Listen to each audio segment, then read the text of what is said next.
안녕하세요. 일본어 번역가 이지수입니다. 사노요코에 사는 게 뭐라고, 죽는 게 뭐라고, 그리고 고레에다 히로카즈의 영화를 찍으며 생각한 것, 그 미야모토 테루의 생애 실루엣 등의 책을 번역을 했고요. 그리고 에세이도 썼는데 아무튼 하루키라는 책을 혼자서 썼고, 그리고 할 수 있는 일을 하고 있습니다. 읽는 사이라는 책 2권을 다른 저자분들이랑 같이 썼어요.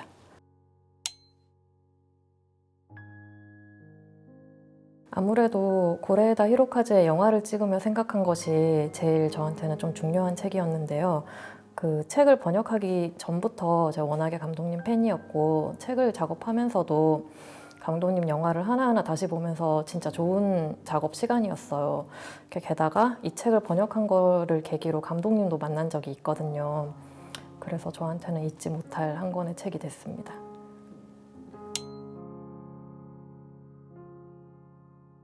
감독님을 뵈러 갔는데 너무 감독님이 처음엔 좀 낯을 가리시는 거예요. 그래서 어색하고 좀 뻘쭘하게 앉아 있었는데 이제 인터뷰하면서 이제 좀 긴장 풀리시고 서로 또 긴장이 풀리니까 너무 감독님이 소탈하시고 너무 잘해주시고, 제가 드리는 질문이 감독님은 아마 100번, 200번 다른 기자들한테 들은 질문이었을 거예요. 근데 굉장히 처음 하는 답변처럼 진짜 현장감 있게 해주시는 거예요. 그 자리에서 태어난 대화처럼 그렇게 해주시는 거예요. 그래서 진짜 세계적인 이런 감독이면서 정말 인간성도 너무 인품도 너무 훌륭하시고 이러기가 쉽지 않은데 정말 굉장한 분이다라는 생각을 했고, 또 팬심이 더 깊어졌어요. 그 인터뷰를 하고 나서.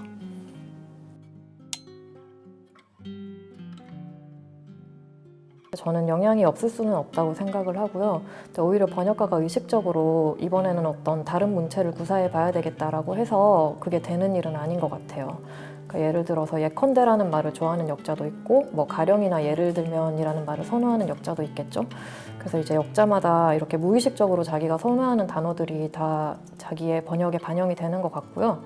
또 자기 내부의 어떤 리듬감, 운율 감각, 뭐 그런 게 또 태고의 기준 이런 게 다르기 때문에 네, 그거는 반영이 안 될 수는 없는 것 같아요.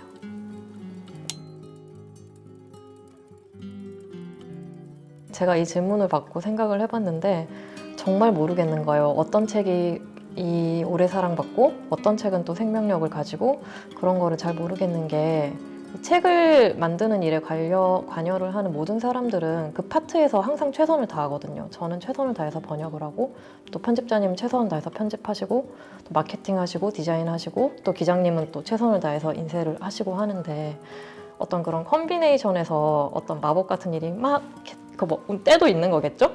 그런 게 이제 나타나가지고 어떤 책은 또 사랑을 받는 것이고, 어떤 책은 모두가 최선을 다했지만 광속으로 잊히는 책이 또 많아지고 이런 것 같아요. 그래서 저는 그런 거를 보면서 책이 정말 운명이 있다라는 생각이 들고, 근데 다만 그 운명에서 그냥 제가 그냥 할 수 있는 일은 제 파트에서 최선을 다하는 거, 네, 그런 거라고 생각을 해요.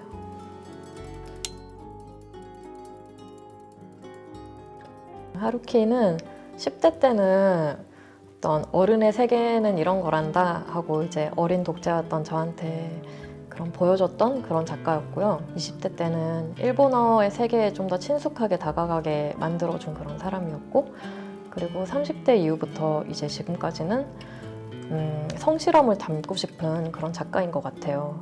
그래서 어떤 독자가 어릴 때부터 읽었는데 성인이 될 때까지 계속 그 생존해 있는 작가의 작품을 계속 찾아서 계속 따라서 읽고, 근데 그 작가가 또 여전히 신선한 작품을 계속 쓰고 하는 일이 참 어렵거든요. 그렇게 되기가. 하루키는 그런 경험을 독자에게 안겨주는 작가인 거죠. 게다가 별 그런 논란거리 없이 되게 또 건강도 되게 스스로 잘, 자기 관리도 잘 하면서 글을 쓰는 작가잖아요. 그래서 이분은 굉장히 앞으로도 오랫동안 쓸 작가다라는 생각을 하게 되고, 그리고 제가 이 직업을 계속 하게 되면은 언젠가는 저한테도 번역할 기회가 오지 않을까라는 그런 꿈이라도 꿔볼 수 있게 만들어주는 그런 작가인 것 같아요.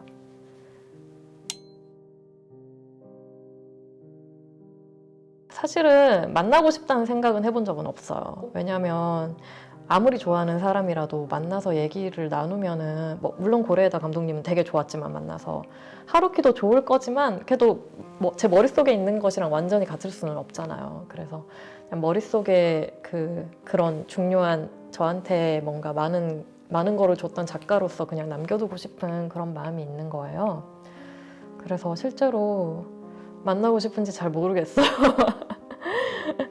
만약에 기회가 오면은 저한테 맡겨달라고 해야죠, 번역을.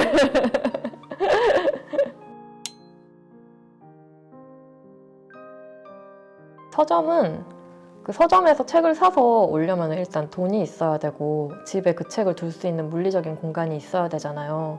그래서 좀 그 책을 사기까지의 허들이 도서관보다는 높은 것 같아요. 근데 반면에 도서관은 반납일만 잘 지키면 얼마든지 그냥 아무거나 빌려올 수 있는 거잖아요. 그래서 제가 진짜 밤톨만한 어떤 호감이 있는 책이라도 그냥 일단 막 빌려와가지고 그 밤톨을 엄청 크게 키울 수 있는 그렇게 만들어주는 곳이 도서관이 아닌가라는 생각이 듭니다.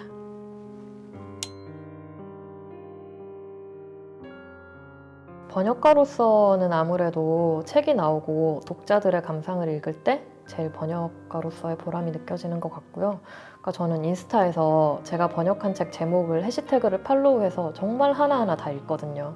그럴 때 정말 좋은 감상을 남겨주신 분들의 글을 볼 때 좀 뿌듯함을 느끼고요.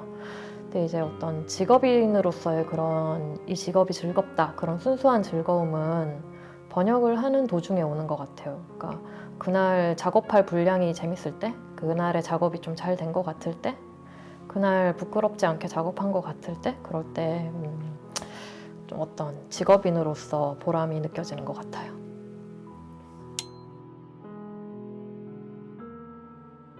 일단 꼭 말씀을 드리고 싶은 게 이 직업이 부와 명예가 따르지 않는 직업이잖아요. 그래서 저는 어떤 좋아서 하는 일이라는 이유로 열정페이를 감내해야 된다라고는 절대로 생각을 하지 않지만, 근데 이 일로 돈을 안정적으로 벌기가 힘든 거는 사실이에요. 그래서 번역가가 되고 싶으시다면 첫째로 그 점을 감수할 수 있는지 자신한테 물어봐야 될 것 같고, 그리고 둘째로 본인이 책상 앞에 오래 앉아 있을 수 있는 타입인지, 그리고 장시간 혼자서 일하는 게 괜찮은 타입인지, 그리고 스스로 짠 스케줄을 좀 잘 지킬 수 있는 타입인지, 그런 거를 좀 고려를 해보시면 선택에 도움이 되지 않을까 싶어요. 근데 만약에 모든 질문이 그렇다라고 하면은 그런 분들은 저가 아무리 말려도 소용이 없을 것 같아요. 그러니까 우리 함께 오래 살아남아 봅시다.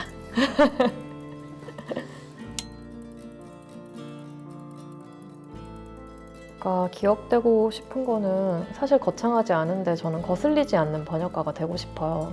그러니까 어떤 독자가 어떤 번역서를 읽을 때 번역이 거슬려서 못 읽겠다라는 소리가 나오게 하면 안 되잖아요.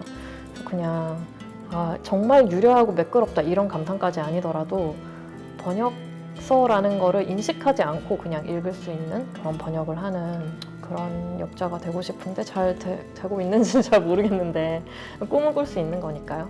목표는 이것도 거창한 거는 없는데 일단은 오래 살아남고 싶고요. 그러니까 이게 한 20년, 30년 뒤에도 저는 이 직업을 하고 있었으면 좋겠어요.